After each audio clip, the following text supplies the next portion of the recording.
Hey guys, Captain Dylan Hubbard here at Hubbard's Marina. Welcome to the Sunday Night Live Stream Show. Tonight's a special show. We're not only going to be giving away free fishing trips, $1,500 in free fishing trips, but I've got my good friend Scott Snook here. Scott_Snook on Instagram.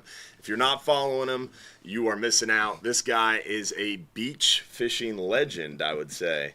And we're going to be picking his brain tonight, learning a little bit more about how you can get out there on the beach this summer and have a great chance at hooking up with some fish, maybe even some really big snook. So super excited to be chatting with Scott tonight. Thanks for joining us, man. Hey, no problem. It's going to be a good time. I'm here because I lost a bet. I'll just let you know. I was a little nervous about coming in, but I pay up my bets. Yeah, and I've been trying to get you on the show for a while now, so I'm really happy that Amy beat you and we got you here. So yeah, I'm here. We've come full circle, and I'm excited to be chatting with you tonight, and we're going to get into that very shortly. So definitely stay tuned because I'm even going to learn a lot tonight with you guys. So definitely going to be an interesting beach fishing university, I would say, tonight. But first, we want to make sure we give a shout out to our friends over at Gator Jim's Tackle. Remember, this show is brought to you by our friends over at Gator Jim's Tackle, 3301 Pinellas Point Drive South in St. Pete. Make sure you stop on by and tell them Hubbard's Marina sent you. They have an incredible selection, killer deals, really, really great people, great staff.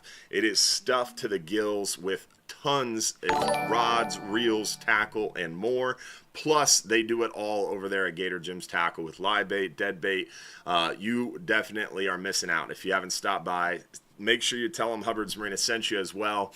It's 3301 Pinellas Point Drive South in St. Pete. So stop by Gator Jim's Tackle and thank them for helping us do this Sunday night show. Also want to make sure we give a shout out to all our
y'all will get it figured out.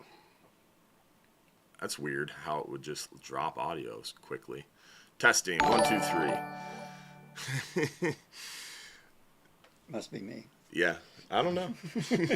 Sometimes, we do our best with the show, but sometimes these weird things happen. You never know. That's right.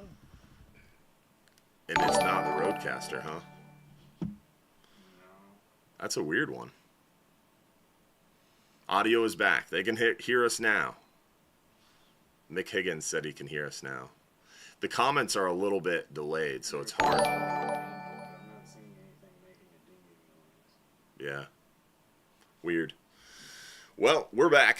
So let's go ahead and give a shout out to those who sent stars. We had a little bit of a false start this afternoon when we started. So originally we had Larry White send a big 500 stars. Thanks, Larry. Mick Higgins, Brian Eakins with 250. Appreciate you as well. Adam Franklin, Stephanie Lockhart, John Bull, Ryan Welser, Terry Nakahoma, Yukimi Barker, Gary Camage, James McCullum with the big 500. Thanks, James. Robert Bush, Nick Nieves with a big 1,000. Jeff Markham, Scott Flynn, Jeff Reedy with a big 1,200. Laura Cambrone, Jessica Cock, and LaShonda Brown with 400. And Larry White with a big 500 again. Appreciate y'all for the stars. they're getting the chime notifications. I don't know where that one's coming from. Josh is working on it, though, guys. We'll see if we can't figure that one out. So, the stars. Yeah, how you does were that asking work? me. Yeah. I've had a couple people say, well, what does that do? How does it work? Yeah, so the stars are just a way for people watching on Facebook. If you go to actually like comment on the video, it actually appears next to the comments. So you'll see it. It's hard to show you guys watching because you can't really see it. But if you go to comment, it'll give you that option of doing... here, I'll show you on my personal one. So when you go to comment on the main show, right next to the comment box on Facebook, you'll see the little stars icon. Okay. And that little stars icon is the way that you have the opportunity to see the little star right there. And so right next to the comment button, you can have the option to click that star and then send stars. And it's a way to support the show. It helps us to do more cool things, and all the camera equipment and audio equipment in here, and all the interesting toys that we play with to make the show run even smoother. Well, good. I was wondering how that worked, and that's through Facebook. That's through Facebook. Okay. You can do a super chat on YouTube if you'd like as well, so that works. But on Facebook, it's the stars that are the option, and the supporters club. Anybody can join the supporters club, and that helps fuel the show. And then, of course, our friends over at Gator Gyms Tackle and our friends at Innovative Pools and Spa as well. So appreciate everybody for sure. Let's get right into these photos. Josh is going to keep trying to diagnose the dinging. If you guys notice the dinging goes away, let us know. But we're going to get right into the photos here and show you guys what we've been catching inshore and nearshore. Then we're going to run through the weather with you guys. And then once we're done with the weather, we will, of course, get right back into questions with Scott. So we're going to be talking all about beach snook fishing for sure. The chimes might be a Streamlab notification. Yeah, it was an alert box. Yeah, that alert box will get you. I think I got it. I think we turned off the chimes, so let us know. All right, so let's get right into the question or the photos here and show you guys what we've been catching inshore. Pompano, man, kind of a weird year for Pompano. Yep. You can't really go and target them right now, but they've been a good bycatch. But aren't Pompano normally like they start to get real, I would say, more common in the spring, and then we start to see them real heavy like April, May-ish generally, and they get kind of like almost peak, I would say, like May, June. Yeah, I think so. And we didn't see that. Right. It's been a weird year for snook and everything. It's just things are running late. I probably have caught a few more pompano than I normally do. Typically, kind of a little tip, I look for drum and mullet schools, and pompano tend to stay with them because they're stirring up the bottom, they're stirring up crabs, they're stirring up sand fleas, and those pompano tend to hang with them. So whenever I see that, that's when I kind of target them a little bit more. So that's I very seldom catch them just randomly. That's interesting. Yeah. I always thought like that pompano would be cruising an area because they're so fast swimming, and they generally cruise like right down that sandy gully, and it seems like you would target them in the structure and in the area that they'd be cruising. But you're saying you're sight fishing them based on other fish. Kind of, yeah, you're sight fishing the other fish, and you're just hoping that there's some with them. And like I said, I don't think they're just necessarily hanging with them the whole time, but as they come by, that's where they're going to show up, is on the outsides of those schools. So that's how I've done pretty good. And I got one the other day that was crazy. 21 inches. That's a big pompano, 21-inch pompano. Yeah. That's solid. Also some redfish action, and you know this guy, huh? Yeah, that's one of my friends, Amy's cousin, and he was so stoked that you were able to get his picture up there. He was turning 13 the next day, so this was his birthday surprise. So that's awesome. He's stoked. 13 years old. Happy birthday. Do you remember his name? Roy. Roy. Happy birthday, Roy. That's awesome. Nice redfish action. I would say the redfish bite has slowed down a little bit. Have you been seeing a lot of redfish out in the beaches? No. Yeah, it seems like it's slowed down a little bit. That water temp really got crazy hot, and they kind of spread out on us a little bit. But a lot of sharks around. I heard you were catching sharks on today, the beach. You know, a lot of shovel nose. Yeah, bonnet heads and those black tips get out there pretty heavy too. Black tips, yep. Any sheep's head? A few, more drum than sheep's head, but yeah, almost daily somebody's getting a sheep's head. Nice. And then there's Who's you. That? That's you. Sporting that Bel Air bait and tackle hat. That was actually this week. I think I sent you 3 pictures grouped together, and that was all this past week before we had the blow. And what you guys don't realize is Scott always sends us a few of these photos. If you've been watching this show for a while, you always see a few of these photos. But you got to remember that he can only get photos of his fish when there's someone around to take his photo. So like the other morning, you said you caught 9 over slot snook, and you only sent me a photo of 1 fish. Yeah. So there is countless snook caught through the week that we don't get photos of for the show. So yeah, well, I try to send you something, some content. Yeah. Either myself or Amy or whoever's down there fishing. That's a personal beautiful best. fish. That's yeah. How And big you don't was get that many one? of them when you take a picture to open her mouth like that. That's Yeah. pretty cool. Yeah, that is a big fish. Yeah, That's got to it be, was, what, 38, 37? Maybe not quite, but yeah, 36 to 37 right in Yeah. there, I would say. That's a stud fish, man. Beautiful. You guys did well this week, huh? Yeah, last week was the best that I've had so far. Yeah. It had started very slow. We should have had fish 3 or 4 weeks ago, and they weren't around. I mean, one here or there, but not the schools. But yet last week, like Wednesday, Thursday, Friday, it turned on. Yeah, it picked up. Yeah.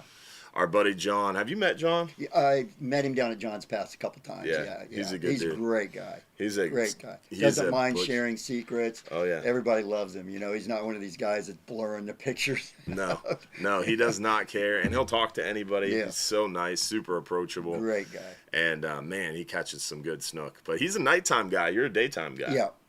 When I first started, when I was a kid and stuff, I thought that was the only way you could catch them is At night. nighttime around the dock lights or, John's Pass, whatever. But then when I started realizing that they were out there on the beach, more so by accident, just being out at the beach and going, what's this? This is back, a long time ago. But then we started targeting them, and I always started with artificials. But Yeah. now, pretty much 99% of the time, I'm using live bait. You know what John was telling me? So he's a nighttime nighttime pass fisherman around the dock lights and bridge lights.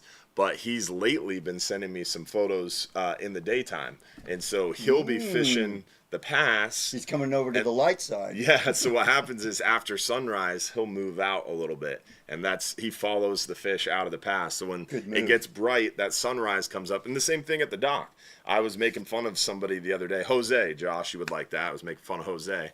He showed up for a half-day trip, or a 10-hour trip, but he was late. So he showed up like 5 minutes before the trip left at 7 a.m. Well, the sunrise is way earlier than that. Yeah, it's so a by little the time he had shown up, the sun had already broken. And in John's Pass, like at Hubbard's dock, before sunrise, those fish get stacked up, and they're generally pretty active. Give me a call. But literally, as soon as you see that orange crescent break the horizon, it's like, it's like someone hit a light switch. They're gone. That's amazing. They sink and disappear. And if you could figure out exactly where they go, Yeah, after well, that, it seems it like seems John like they're Sasser turning is the corner. figuring it out. Turning the They just swim right out onto the beach. Love it.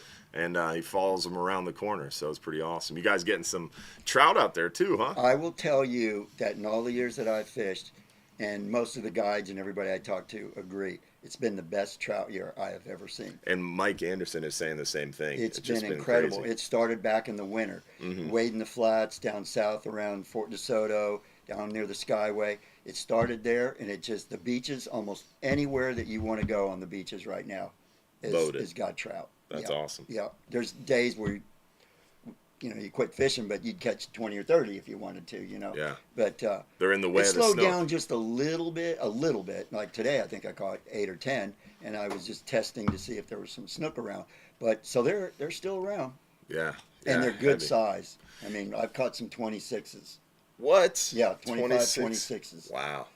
One of the biggest trout I ever caught was in Grill Pass on that little flat just inside I know of exactly Merrick what you're Pier. talking about. Yeah, Yeah. I love that little flat, and it used to be a lot better nowadays with the boat Used to traffic. do good with flounder there along that edge. Yeah, on the inside of it. Yeah, but that flat has pretty much been decimated by boat traffic and just all the water flow in Pass Grill. Yeah. But when I was 10, 12, 14 years old, that was one of the most productive little flats. And I'll never forget it. I was throwing a mirror lure top pup. and I overcasted the flat and was working it back over that edge towards me, and man, this yellow mouth came out of nowhere and smacked it. And at first I thought it was a snook because of how explosive and big and silver sided it was, but then you saw that yellow mouth and it was unmistakably a trout, and it was a hard fight. It was crazy. Well, I want to tell you probably the biggest, I wasn't measuring them back then, but one of the biggest trout I've ever caught was in Allen's Creek at the mouth, and I was working a jig, same exact thing. It was a little drop off, and as I brought it in like the last jig, I see this mouth open up and inhale it. And I'd like to tell you it was a great fight. I took 2 steps back. And it had to be every bit of 28, probably one of the biggest I've ever caught. That's awesome. Well, so a little backstory. Scott, I actually met Scott because his son, Nolan, and I were really, really close friends in high school. And Nolan and I used to fish together all the time back when we were in middle school, really. That's right. And into high school. And we always used to joke around, Nolan and I, because when you're fishing the flat, a lot of times, like often, when you're drifting the flat, the trout almost get up underneath the boat. And like as you get close to the boat and you're about to give up, that's when that big trout will come up from underneath the boat. They're not like snook. They're not quite as smart. And they will do that. Sometimes we've actually gone on flats and motored around to stir them up, to get them going. Because sometimes they'll just kind of be lethargic, and especially in the winter, they'll be in little potholes and stuff. And you think just the opposite. Don't spook them, but this would get them going. But trout are a lot of fun, and they've been great this year because before the snook really showed up, it gave us something to do. Yeah. And speaking about Nolan, I remember dropping him off at your house all the time, like almost every weekend he was coming over. But I still wonder if he was coming to see you or your sisters. We'll never know. We'll never know. Yeah. I think I had a lot of friends for that reason. And I had a boat. And you had a boat. Yeah. That was it. Yeah, I bought a boat when I was 8 years old, and I had 3 sisters. So, yeah, I had a lot of friends. A true fishing family when they let their, young kids, 10, 12, 13, have their own boat. Yeah. Not many do. I asked my dad for a boat, and he was like, "You better get a job." So, yeah, it taught me a lot. And it was an $800 boat. So, needless to say, Nolan and I learned how to work on motors a lot because it broke down often. I think I remember you telling me some of those stories. Yeah. Dad has to come get you. Well, but I remember a lot of our pontoon trips. At the end of school, your dad would he'd pick all the kids up that were in your class, pick them up and take them out to the island behind John's Pass, and we'd have a little party out there and a bonfire, and that was always so much fun. Oh, yeah. I think I even got in on some of the shuttling with my boat at the time. So. Yeah, the island parties were a hit. Yeah. Yeah, those were infamous at our private high school. We got in a lot of trouble for those.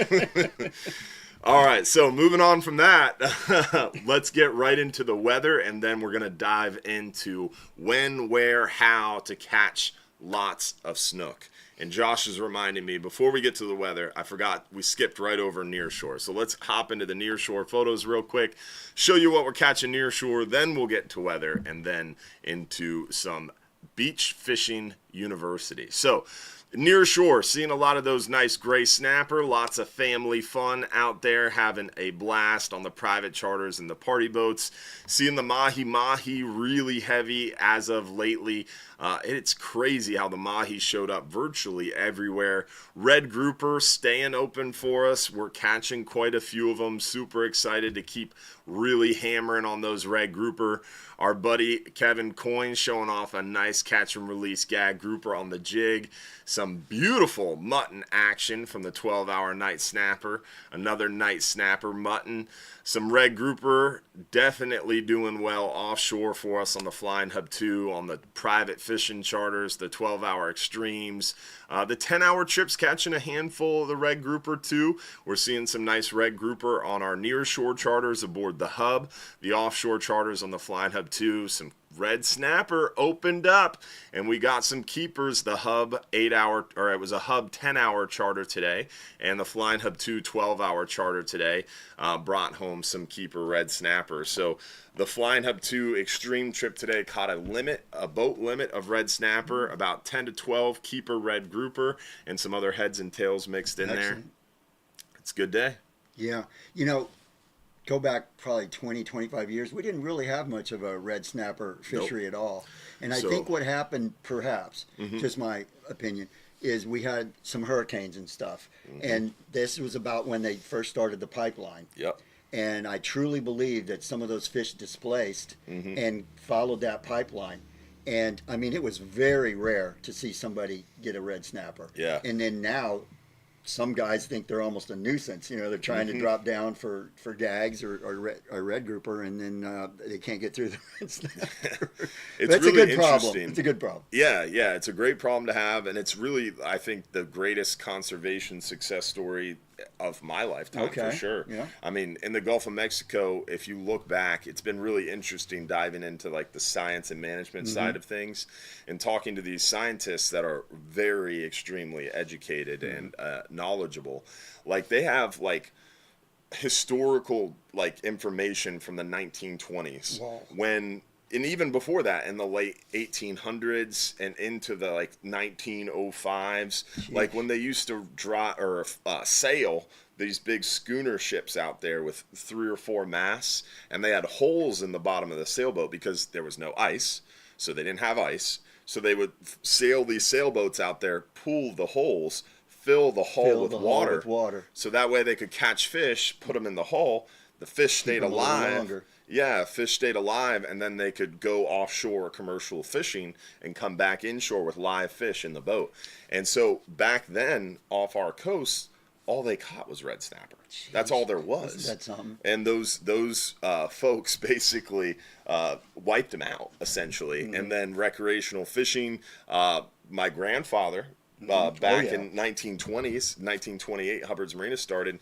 They caught a lot of red snapper. In the 40s, 1946, they got our first internal combustion charter boat, and they got a lot of red snapper in the late 40s or through the 50s, into the 60s, and even into the early 70s, and then they disappeared. Yeah. And they started. I remember, I think I was like 12 years old. I was on a 39-hour trip, and I reeled up a red snapper. And at the time, I was like, "What's this?" It's the coolest thing. They're coloring. Yeah, and I had to take it to the captain of the boat. It's like, "What's this thing?" Yeah. And Capt Matt, who had been working that overnight trip for a really long time, knew what it was because he used to see them. And then we went through that whole red snapper debacle, 3-day season, and man, they have bounced back in a big way. Well, you know, I saw the same thing happen over the years with kingfish. Yeah. Back when I was younger and fishing a lot with Jay Mastery, the Mastery family. The kingfish and speaking legend. and speaking of bait wells, what we used back then, nobody used pumps. We had holes drilled, and we had a fish, essentially like a fish box, but it was the bait well. But there were holes drilled. Some were drilled in one direction and some the other. Some let water in and some let water out. So you had to tune it. So you'd go out there sometimes with a drill and tune it so you didn't overflow the well. But that's how we used to carry our live bait. But you never had to worry about a pump breaking down. But Because you just drilled holes in the boat. just drilled holes in the boat. So we actually, there was a very good king fishery. Yeah. And then, I mean, we used to just go right there off the Don Cesar. We'd net sardines, Spanish sardines, right in there in 15 foot of water. You'd see the pelicans diving. And then the net boats got in there. Yeah. And we didn't even know what was going on, but we would hear reports from the people up on the beach saying, there were lights out here last night and it looked like big boats. Well, they were bringing in those big purse seines and nets. stuff. Yeah. And, you know, we didn't have any kingfish tournaments. You couldn't really target them at all. And then after, I don't know, maybe it was probably 10, 12 years, they started to trickle back in to the point where they could start doing tournaments again. Seems like we're going through another lull again, though. Yeah. It's definitely, kingfish has been very cyclical in our area. Yeah. And I think that's what people don't understand. They want to always put a blame on something, but sometimes it's just cyclical. Yeah. Always say they got fins and tails. Nobody says that they no have to fences. show up. There's no fences out there. That's right. So you just never know. You just go fish and see what happens. Love it. All right, so we showed you the inshore, we showed you the nearshore. Let's get into the weather real quick, and we'll do our first giveaway and then get into some beach snook fishing questions. So hubbardsmarina.com, hit fishing trips, hit weather links, and we're going to start in the 5 and 10 hour forecast area for wind finder.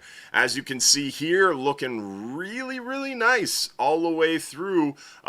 Most of the start of the work week gets a little bit more moderate there Tuesday, Wednesday, but nothing crazy, still less than 3 foot, and then really lays down again for this upcoming weekend. And if you were listening to the radio show yesterday, we were talking about potentially this weekend seeing some tropical weather, and that weather threat has dissipated and been delayed, at least as it was this morning. So looks really, really good here tomorrow, and we've got a super light load in the afternoon, half day tomorrow. Then Tuesday, wind picks up a little bit, maybe some rain. That residual weather lasts until Wednesday into Thursday a little bit, and then really nice weekend ahead. Potentially like June 11th, 12th, 13th is when that tropical threat has kind of moved back to, but still very, very early. And as we just saw, weather can really rapidly change this time of year. So we had 24 hours ago a pretty decent hurricane threat for our area, or tropical system threat for our area around the 9th, 10th, and 11th. And now this morning, just about 18 hours after, it's shifted all the way to like around the 12th, 13th. Remember the GFS and all was really kind of showing something could. But, yeah. You know, talking to some meteorologists and stuff, they kind of say, look, anything after about 3 or 4 days is kind of an educated guess. Yeah. We can pretty well lock in on things, you know, when it gets within 3 or 4 days. Yeah. And I love that wind finder. I use it every day. Yeah. I mean, that's a huge tool to what I do. Yeah, wind finder is definitely great, and it uses the GFS model, but there's other models out there, right? Sure. So you have to kind of keep an eye on that, and that's a big thing. People get so freaked out and worked up about those long-range GFS models, because GFS is the only model that shows you more than like 7-8 days in the future. All the other models, the Euro model, the Korean model, the Navy model, they only go about 6, 7, 8 days out. So you can't use those future forecasts to scare people. Right, and that's what a lot of those sites are doing. Yeah, you know, just to get they some get clicks. Yeah, exactly. But Yeah. I love that you do these weather segments and you really break it down, because you're not going to get that in a lot of places. And what some people don't understand too is you'll turn on one of the news stations and it'll say winds out of the east at 10, but that's not the marine forecast. Yeah. And so that's the metropolitan forecast. They're behind some building in Tampa, you know. But you get out there on the water and it's a totally different 100%. animal. So that's where wind finder and some of these others, NOAA and stuff, will give you the marine forecast, and that's what you're really looking for if you're talking about doing something on the water. Too many people get fooled going, well, it said 5 to 10. Yeah. You know, that's a C's, right? Yeah. You know, 5 to 10. Definitely marine forecasts are super important. That's why we have that weather links page built for you guys right on our website. Click fishing trips. Second thing down is weather links. Also, we have a very long red snapper season of 3.5 months that kicked off today. Snapper season ends for us September 15th, so it's a long season ahead, so we're bound to have some of these tropical threats, but don't get worked up unless it's 3, 4, 5 days out. Then we have a little bit more confidence. So it's things to watch, but not things to obsess, freak out, or reschedule about yet. So let's first of all do our first giveaway of the night. We are going to give away a 10-hour all day for 2 guests. Remember, in order to win free fishing trips, guys, you do have to watch the whole show. You'd have to comment one time on the Hubbard's Marina Facebook stream. Then you have to watch the show live, because if you're picked as one of these lucky winners randomly throughout the show, you've got 5 minutes or less to text us your full home address at the phone number on the screen. So you got to watch live, comment once on the Hubbard's Marina Facebook stream, and then stay watching live, because you got 5 minutes or less if you're picked as one of the lucky winners. That's how you enter. That's how you claim it. That's how you win the free trip. So first giveaway of the night, 10-hour all day for 2 guests, goes to Taylor Burklow from Mississippi. Congratulations, Taylor, on that lucky win for the 10-hour all day for 2 guests. All right, now we've done our first giveaway of the night. Let's hop into some of these questions for Mr. Scott Snook over here. So if you were, so Scott, first of all, for viewers' information, you are fishing from shore on foot. You're not using a kayak. You're not using a bike. You're not using a boat. This is something any of you Totally guys could do. land-based. Totally. Yeah. I mean, I've done others, obviously, but A lot, yeah. that's what I do now. Yeah. Is strictly on foot. And in fact, I think one time I went with one of my buddies last year and caught a snook out of the boat, and I can't remember before that the last time I went out in the boat. But anyway, it can be effective. So shore-based on foot. So you guys tomorrow could go out and get a reel and a rod and go to the beach and catch yourself a big snook based on what we're going to be talking about tonight. Now, as far as rod and reel choices, what are you going with?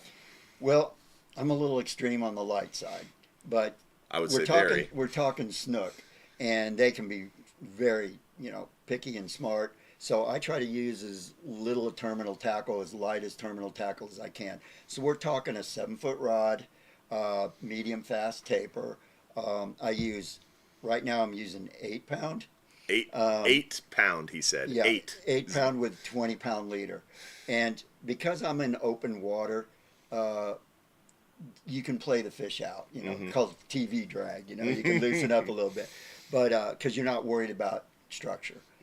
Obviously, because those you're fishing kind of on a things, beach. yeah, obviously those things change if you move into a pass or near a jetty or something, then that comes into play.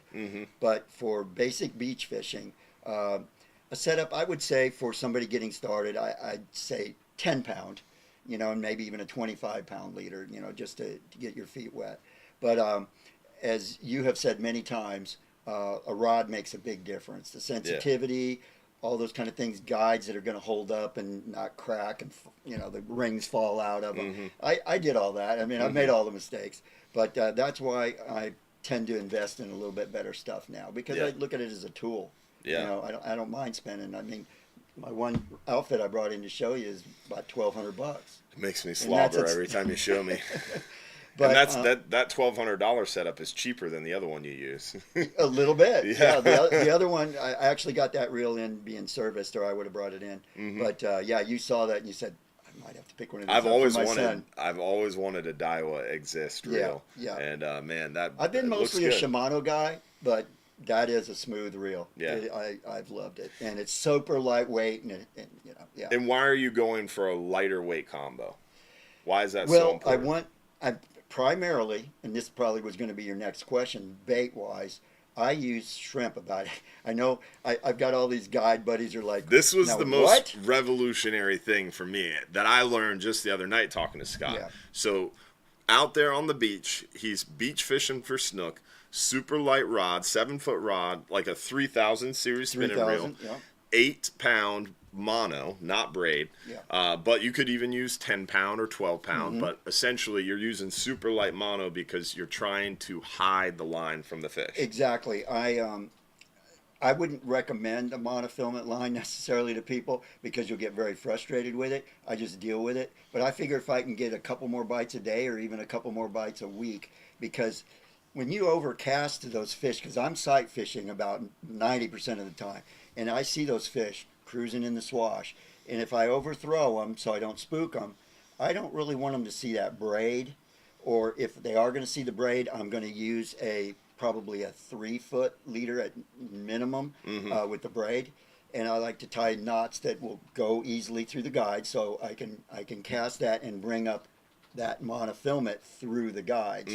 Whereas somebody using a swivel or something isn't going to be able to do that. If you use a tiny swivel, you can do that if you're not good at tying braid to mono knots, things like that. But I would suggest that that's what you learn to do. The uni knot, the FG, those are good ones. But yeah, so I'm using shrimp, and there's a reason. Not only are they easily accessible. You go down to every bait shop and they always have shrimp. shrimp. Right. They're easily transported in a bucket. I have a little aerator on my bucket, so it's lightweight. I'm not carrying 8-pound, 5-gallon bucket down the beach. Yeah.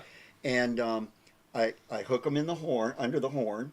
I don't hook them in the tail. We talked about that. That was interesting too. So I always bottom fish and hook them right in the tail because I like them to struggle away from my lead weight on the bottom. Yeah. And in my mind, I like that tail hook because they're trying to pull that lead weight away. I agree with you on bigger baits, Yeah. 100%. You know, I'll tail hook grunts, pinfish, sometimes whiting, even occasionally a ladyfish. Those are the go-to baits. But the shrimp, because it's small and it doesn't have a lot of power, what happens is they don't really swim away from anything. They're just not that strong. What happens is as soon as it hits the water out there, it turns around just from literally the weight of the hook and the surface tension of your line in the water.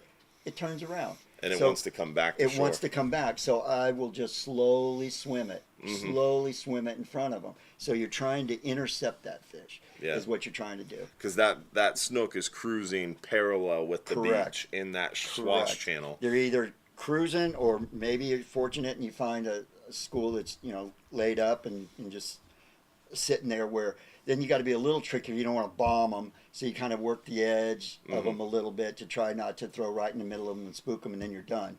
So you don't want to cast at the fish. You want to cast past them. Always past them. I mean, if you land short, you may not get another cast. Yeah. So my recommendation would be always overcast, and then you can always bring it in. But if you short cast, you're going to be picking it up and trying again. And your shrimp is going to get less frisky. And And that's the other reason for I use a number 2 hook most of the time with shrimp. Not a 2-aught, number 2. So those were 2 things right there. 8-pound test and a number 2 hook. So super small hook.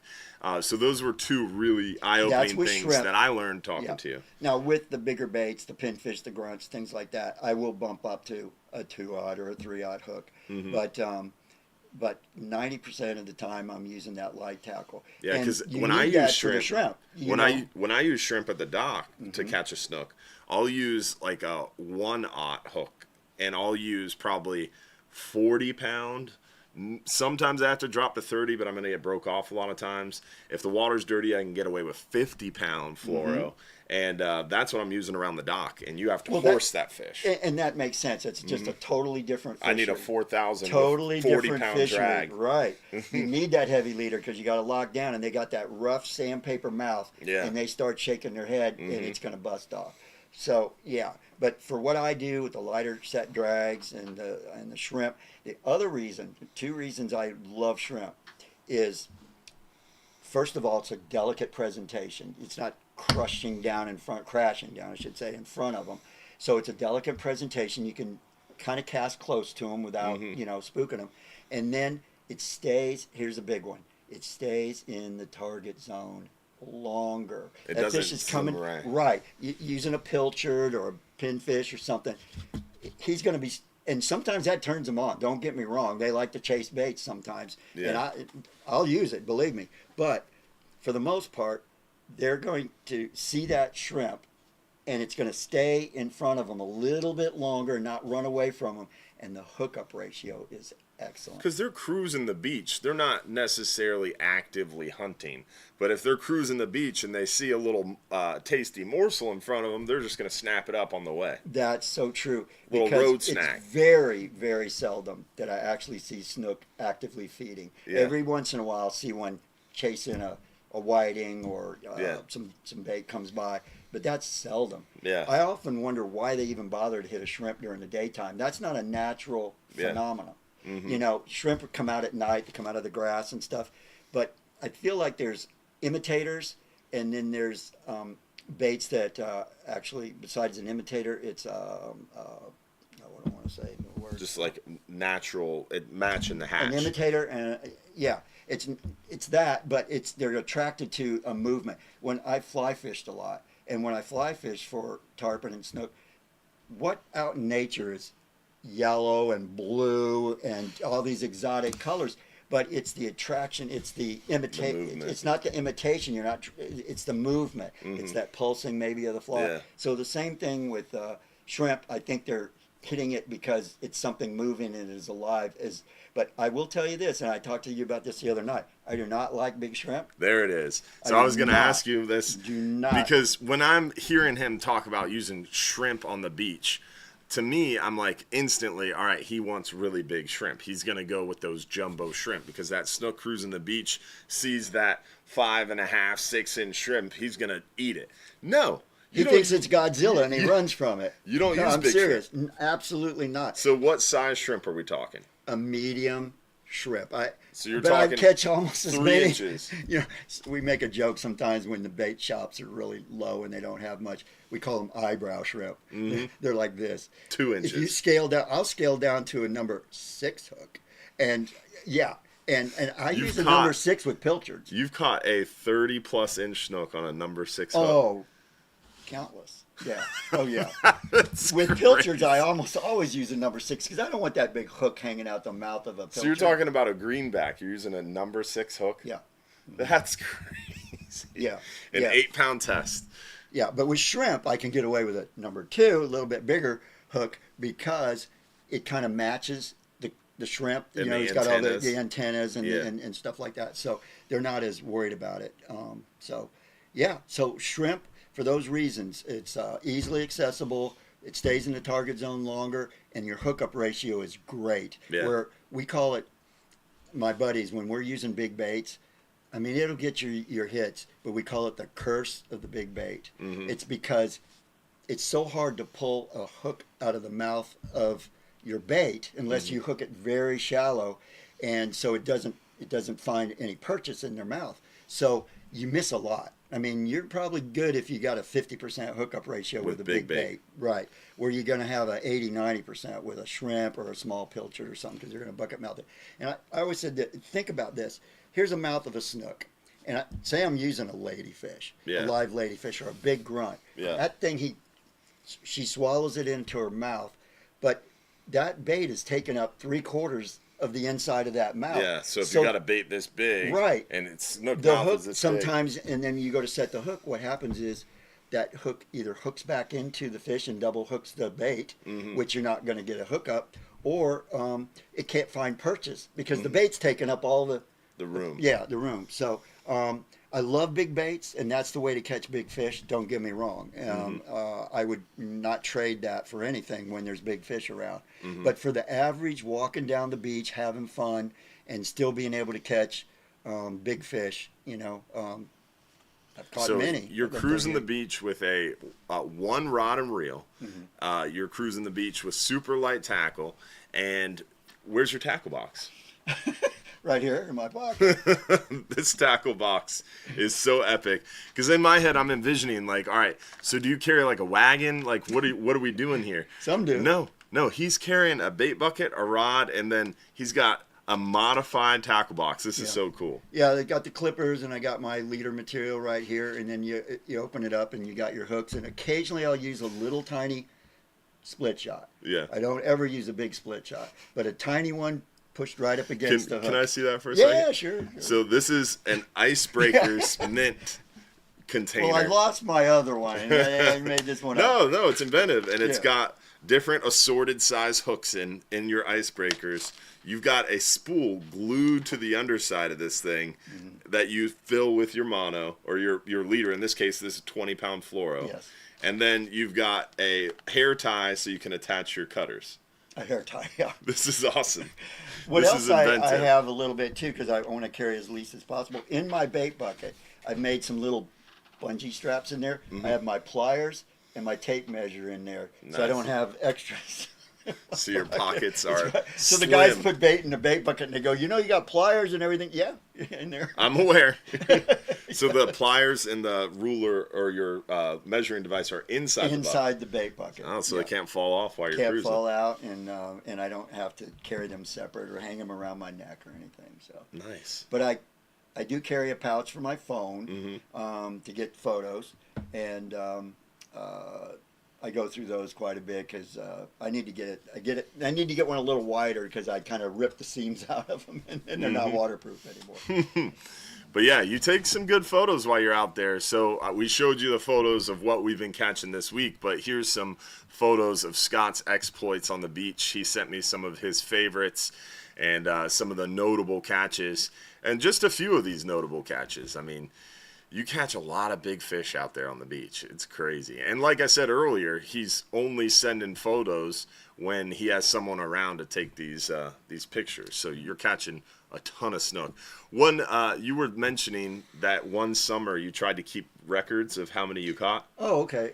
Yeah, Dave Bays at Dogfish Tackle. He's Yeah. the owner now. He, one year, I think it was about 5, 6 years ago, he said to me, how many beach fish or how many land-based fish do you think you catch in a year? And I go, I have no idea. I have no idea. He goes, 400? And I go, that's a lot of snook. I don't know. Maybe I'll keep a log. Mm-hmm. So I kept a log, and I think the first year I was around 700, and That's then crazy. it kind of grew to 8. And then I did it for about 4 years, and my last year that I kept records was 1,220. But I'll be honest with you, I didn't. 1,220 snook. I didn't. And that's only when they're on the beach. So that's like 3.5 months. Right. 3.5 months, 1,200 snook. But a few of those might have been, a couple of them might have been in the bay, Yeah. during the winter. But most of them, yeah. And but to be honest with you, I didn't want it to be about the numbers. Yeah. And that's what you started thinking about is like, oh, I lost that one. No, I can't write that down. Mm-hmm. So So you got away from it. I got away from it. I wanted to be about fun and not Yeah. about fishing for numbers. Yeah. So the picture you have up there now, can they see that? Yeah. Okay, so that's my personal best, and that was a couple years ago. Again, that's 10-pound test, 20-pound leader. Didn't you have to swim for that fish? I didn't swim for it, but it was 45 inches. And it just so happened that day there was only one guy that I knew, and he was way down the beach, but he saw me fighting this thing for a long time. Mm-hmm. He was supposed to go to a meeting, mm-hmm. but he's like, man, I got to see what he's got. I got to see. So fortunately, he was there and was able to get that picture. Otherwise, I may have never had a documentation of it. 45 But it inch took snook. about, that one probably took 30 minutes and a good quarter of a mile down the beach, if not more. Running after it. Chasing after it, and they run out to that sandbar out there where you Mm-hmm. see the second wave break out breaking. there, and they go out and beyond that. In fact, one of the best memories I've ever had, I'll never forget. It was just like that with a wave, and there was a snook that was out on the bar that I had hooked up, and He was in the wave? It was in the wave, perfectly silhouetted. I'd pay $100 for that picture in a heartbeat because it was just a memory That's you'll crazy. never forget. I see dolphin in the waves Mm-hmm. and stuff. It was a perfectly placed snook in those waves. It happened to be clear like that.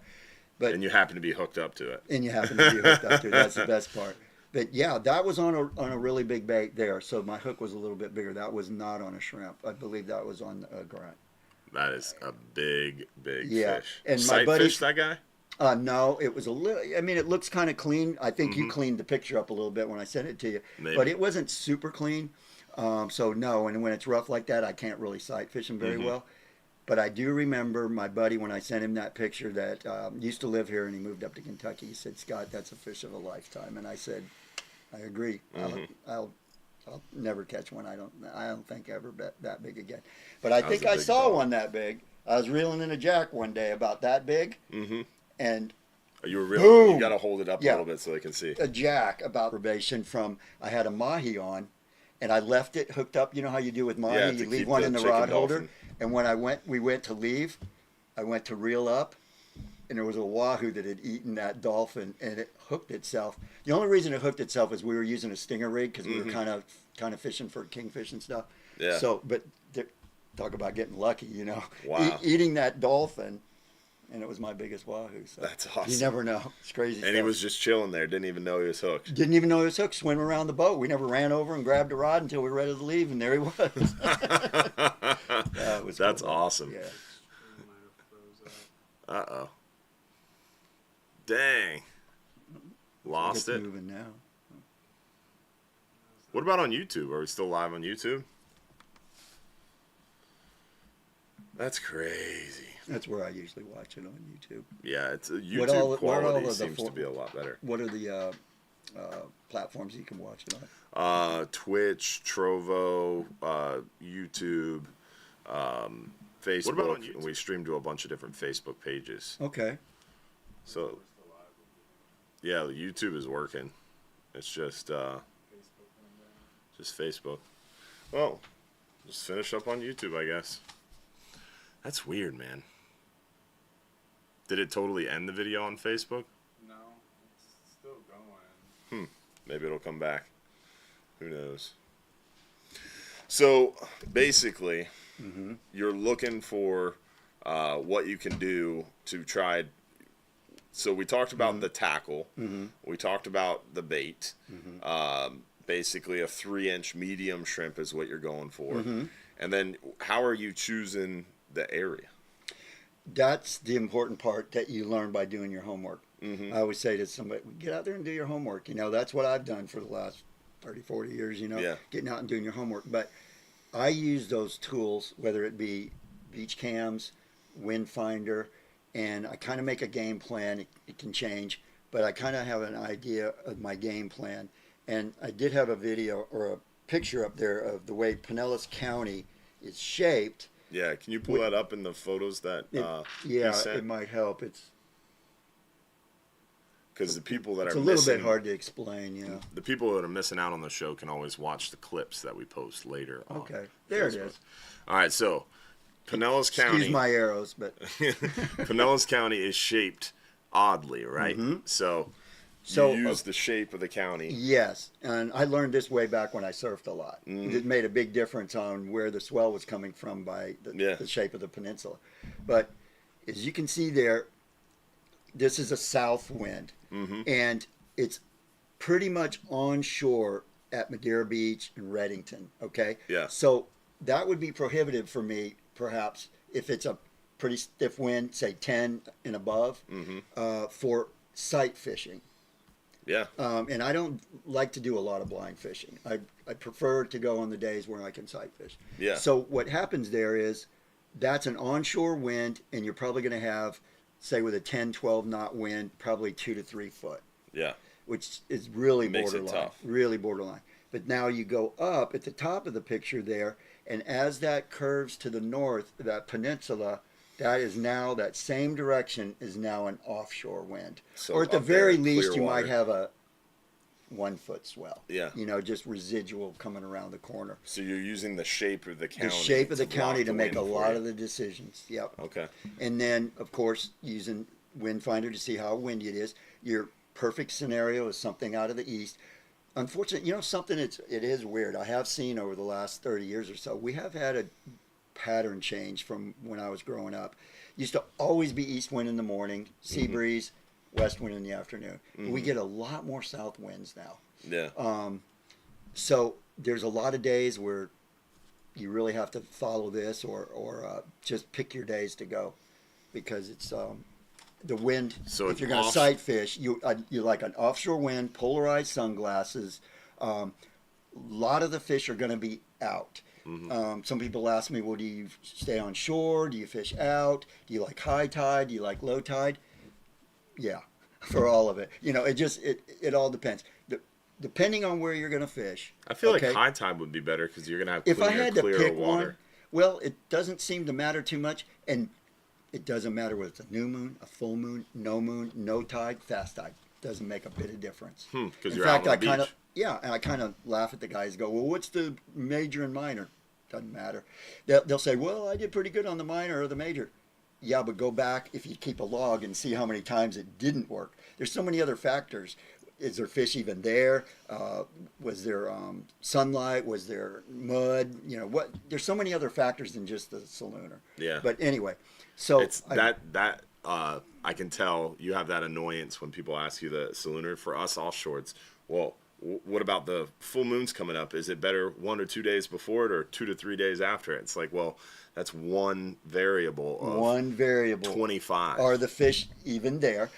You could have every variable in the world working for you, but it's January. You really snook on the beach in January. They're a fish that comes out on the beach now, starting usually around beginning of April. You'll start to see a few, and then it peaks in June and July, and then still pretty good in August, and then it's. I used to think it was over in August because a lot of the places I fished are when they fish, and then I get these phone calls. Hey, I'm down here at such and such, and I saw some snook go by. Oh, Yeah. So now I can It's usually back. extend my my fishing till into September, October. That's awesome. Yeah. I've even caught some in December. Wow. Yeah. On the beach? Yep, but it's got to be the right Stay conditions. warm. Yeah. I went down south about 3 years ago. This was a real anomaly. We had some bait around. Water temperature was unusually warm for December. It was December 15th, and I caught 50 snook.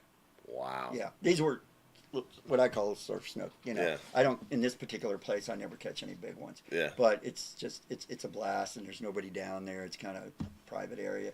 But I know where you're in talking December, about. You've taken me there. yeah, in December, Yeah, that's awesome. yeah. Surf snook. I Yeah. love it. I like that term. Mm-hmm. Well, we appreciate everybody joining us tonight and hanging out. Definitely disappointed we lost the second half of the, or not the second half, but the last 10 minutes or so there on Facebook. But they can always watch on YouTube like the rest of you guys did. So hopefully you enjoyed the show. We have a new software where we're going to be able to take these clips and add them to our social media throughout the week. So definitely stay tuned to Hubbard's Marina's Facebook, YouTube, Instagram, TikTok, all that good stuff.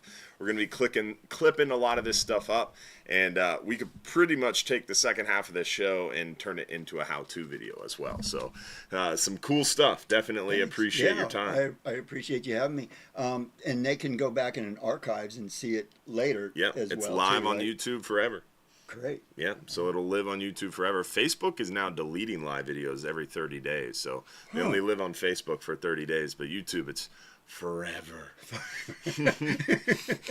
Don't go back and watch our old Hubbard's Marina videos. Don't recommend. 10 out We're of 10. always growing. We're always learning. Yeah, you know? improving a lot. Yeah. Very much so. Yeah. I have one question for him. Ask Scott if it's a rod or a pole. Is it a rod or a pole? I know who that's coming from, and I'm not going to argue with her. She grew up fishing with a pole in freshwater. I've always called it a fishing rod. I've never heard it called a Me fishing. too. Yeah. Me too. That's like up north. What do they call it? Pop, not Pop. soda. Right. Every right. time I go to Michigan, Yeah. I'm like, no, Yep. it's a soda. Michigan, Wisconsin, it's pop. Yeah. Yeah, that's funny. Everybody's got different terms. Yeah, but either one is fine. I know. I always think of a pole as a cane pole. Yeah. Well, I'm glad you kind of agree with me. I'm gonna on have to that mess with Amy next time I see her on that one. Yeah. one. Oh, I got a question for you. What knot do you prefer? Generally braid, offshore. braid to.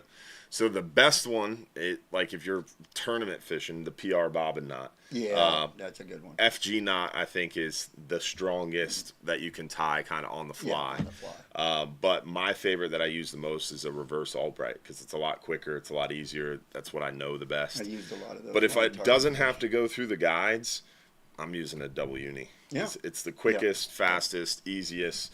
Double uni is awesome. But if it has to go through the guides, a double uni inshore will still go through the guides. But if you're tying 60-pound mono to 60-pound braid, it's not going to go through the guides. Challenged Amy and her husband Bobby to learn to tie the uni knot and then the FG, and that's why I'm here, because I lost the bet. So They nailed the FG? Well, FG is not easy. It's not consistent, but Yeah. it was consistent enough where I lost the bet. Okay? But the uni got it down good now. That's awesome. You know. Well, we appreciate y'all for tuning in and hanging out with us tonight. Hopefully you enjoyed the show, and hopefully we'll see you again next week for another episode. Remember, every Sunday night, 7:30 p.m. Apologies for the little hiccup there at the end tonight, but hopefully we'll see you again next week for another episode. And don't forget, if you're too busy to go fishing, you're just too darn busy. And also, make sure you check out Scott on Instagram, Scott_Snook, if you want to follow this guy and watch his exploits. And definitely appreciate everybody tuning in. Facebook's not live, right, Josh? No. All right, so that's it. We'll see you guys next week for another episode. Have a good night, y'all.